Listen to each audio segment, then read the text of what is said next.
What happens when a boss, the man at the very top, steps into the one place where he's least expected, his own business? What happens when, for a split second, he is faced with the harsh reality of the system he's built? It's a story of secrets, betrayal, and painful truths. The question is, can one man still make a difference, or is it too late? Let's dive in. Maxwell Trent had built his empire from the ground up, a visionary, a self-made man, and a quiet but demanding leader. People often said he had the Midas touch. Everything he touched turned to gold. Trent Enterprises was his life's work, a massive conglomerate with a sprawling call center division that dealt with everything from customer service to tech support. With his sharp instincts and calculated decisions, the business was thriving. But in his heart, Maxwell knew something was missing. He never had time for family, never really had time for anything except the grind of making his company bigger, better, and more successful. What he didn't know was that while his company was flourishing, it was also quietly rotting from the inside out. He had built the business so big that he couldn't keep track of everything. His managers, who he trusted, had their own agendas, and his employees, those who worked directly with customers, had their own struggles. But what if everything was different than it seemed? What if the truth, hidden away behind the glass doors and shiny floors, was darker than anyone could ever imagine? One evening, after another grueling day of meetings and phone calls, Maxwell sat at his desk, staring out of his office window. He was exhausted. The company was running like a well-oiled machine, but something gnawed at him. He couldn't shake the feeling that the pulse of his company, his people, was fading. It was almost as if he didn't truly know the faces that kept his empire running. And that's when it hit him. What if he could hear their stories? What if he could understand them not as employees, but as real people?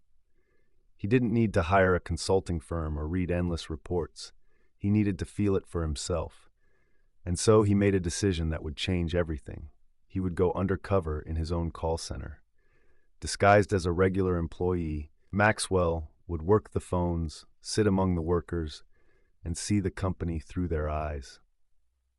He hoped to learn something that would help him steer the company in a direction that was more genuine, more compassionate.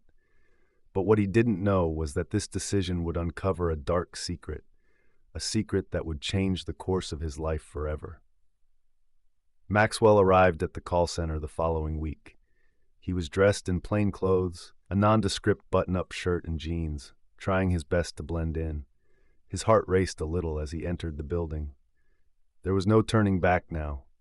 He had to keep his true identity a secret, to make sure no one recognized him, especially the workers he would soon meet. He was introduced to his manager for the day, a middle-aged man named Fredrick Hill.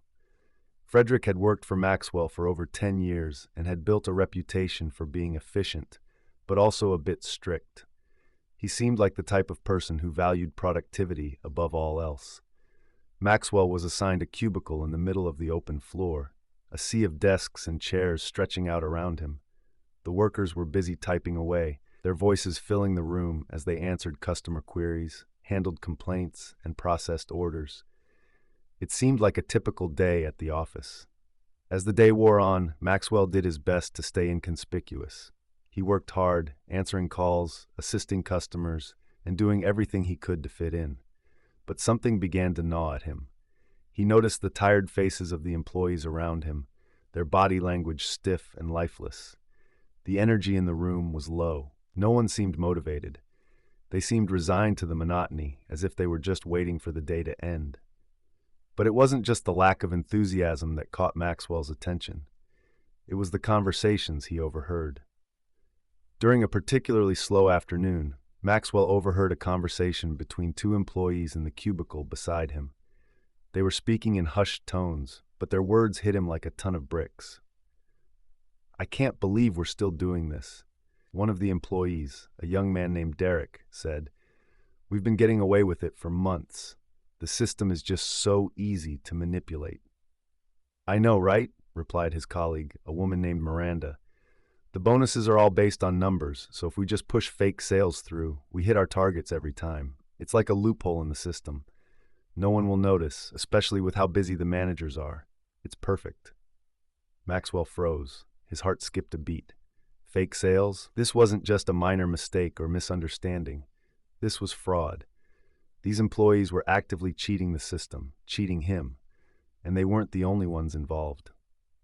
As he continued listening, Maxwell realized that this scheme was widespread. Dozens of employees were manipulating data, falsifying customer information, and inflating numbers to hit targets and earn bonuses.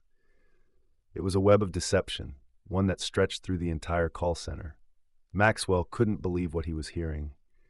He needed more information, so he stayed silent and worked through the day, pretending to be just another employee. But as the hours passed, the weight of the situation began to sink in. The employees weren't just stealing from the company, they were also undermining the trust of the customers who relied on the business. After another grueling day, Maxwell decided to confront Fredrick, his manager. He had to know if he was aware of this scheme. He couldn't just let this go. "Fredrick, can I talk to you for a moment?" Maxwell asked, trying to keep his voice steady. "Of course, what's on your mind?" Fredrick replied, his eyes scanning a stack of papers on his desk. Maxwell took a deep breath. "I overheard something today. Something about fake sales. Employees manipulating the numbers to hit targets and earn bonuses. Is this something you're aware of?" Fredrick's face went pale. His hands trembled slightly as he put the papers down. For a moment, there was silence. Then, in a low voice, he spoke. "I knew about it, but I didn't know how widespread it was. The pressure from upper management to hit those numbers was too much. I didn't know what to do. I tried to keep things under control, but..."